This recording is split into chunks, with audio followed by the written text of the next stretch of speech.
لا ترمي قشور الموز بعد اليوم. حضري بها وصفة طبيعية تعالج التجاعيد، تحفز إنتاج الكولاجين في البشرة، تكافح الشيخوخة في الوجه، تزيل الخطوط التعبيرية من الرقبة ومن الوجه وتحت العين والجبهة. قشور الموز تكون ناضجة جدا.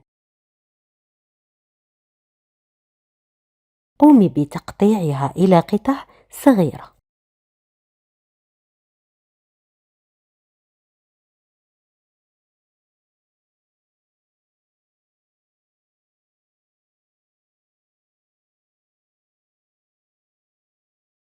أضيفي إليها 3 ملاعق كبيرة من الحليب.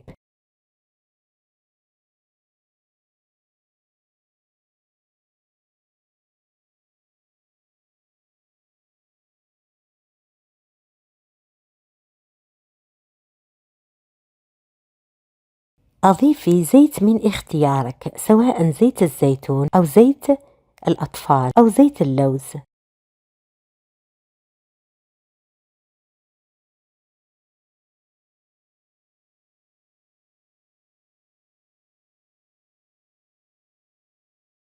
اهرسي المزيج جيدا حتى تحصلي على قوام ماسك.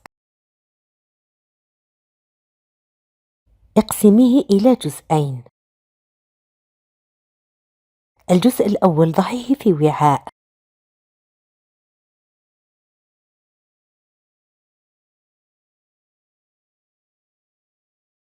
أضيفي إليه ملعقة زبادي تكون طبيعية خالية من السكر.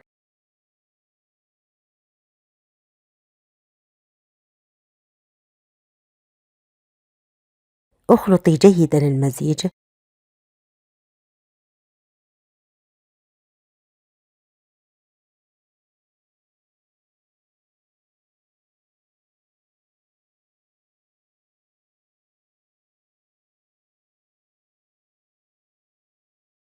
ثم طبقيه على البشرة، على الوجه والرقبة ودائرة العينين أيضا.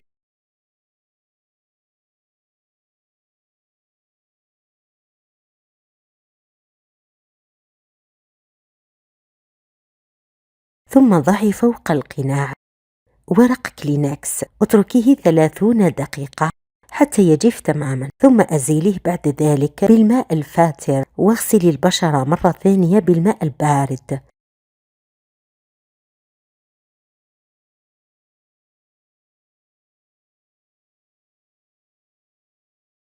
رشي التونر بعد ذلك أو ماء الورد.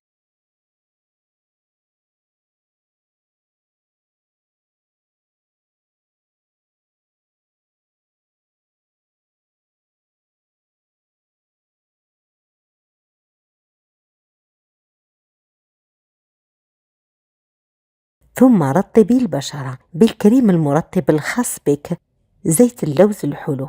استعملي هذا القناع المحفز لإنتاج الكولاجين في البشرة، يعتبر بوتوكس طبيعي يشد الوجه ويحارب الخطوط التعبيرية والتجاعيد. الوصفة الثانية، الجزء المتبقي من قشور الموز المهروسة، أضيفي إليه ماء الورد.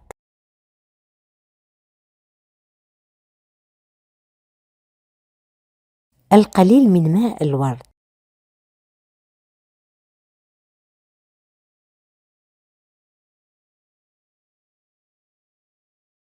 اخلطي جيدا المزيج.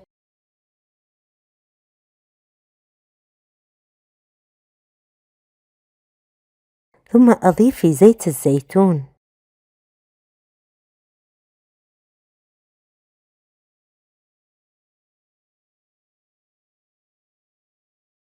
اخلطي جيدا. بعد ذلك طبقي القناع على البشرة، على الرقبة وعلى دائرة العينين أيضا والجبين.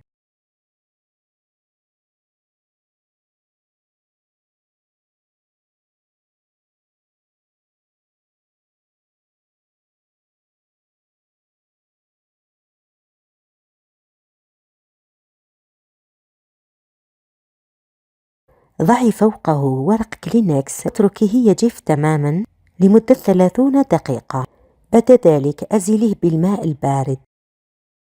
رشي التونر أو ماء الورد بعد ذلك.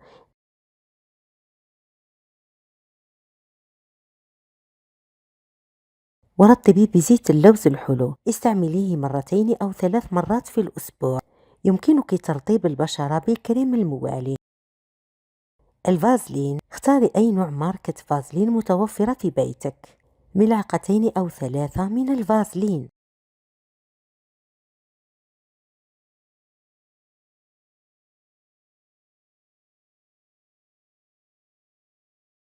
أضيفي إليها زيت جوز الهند 2 طعام أو 3.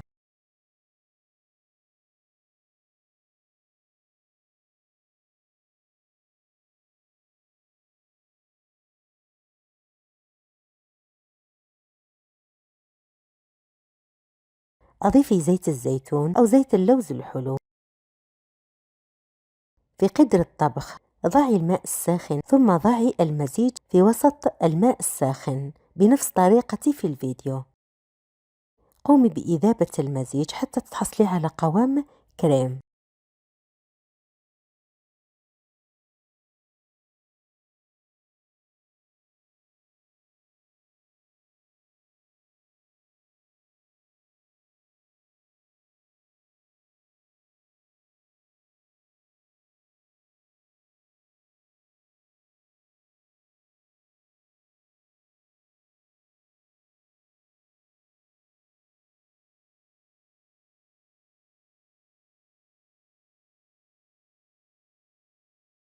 أضيفي القليل من جل الألوفيرا.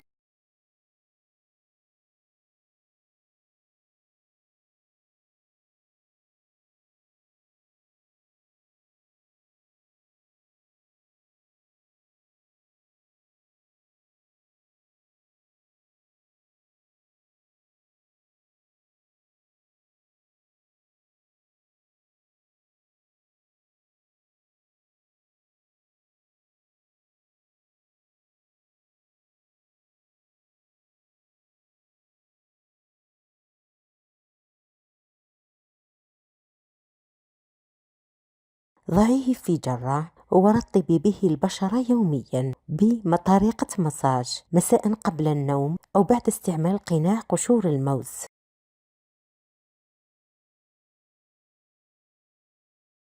هذه التركيبة الطبيعية تعالج التجاعيد، تحفز إنتاج الكولاجين في البشرة، تكافح الشيخوخة في الوجه، تجعل الوجه مشدود ومتوهج. وصفات طبيعية تقوم بإزالة التجاعيد بطريقة طبيعية.